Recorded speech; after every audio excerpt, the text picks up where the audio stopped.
on the topic of criminals, let's talk about Shane Ray. He went to the Denver Broncos, as everyone knows. And Perfect I don't fit. know. I feel like they put their entire draft on this player. He just got busted for possession. He's dealing with an injury. I feel like this was just a really stupid pick. My opinion. What do you guys think about this, though, for the Broncos?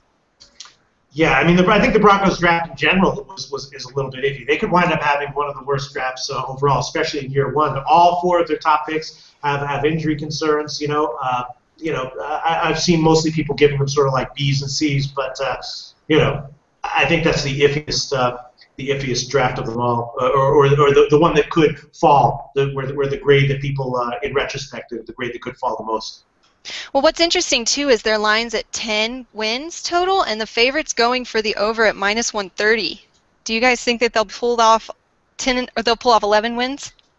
I honestly don't think the draft has virtually any impact on their regular season win total. I think, if you're looking at the Broncos, if Peyton Manning is Peyton Manning, then 10 is basically a joke.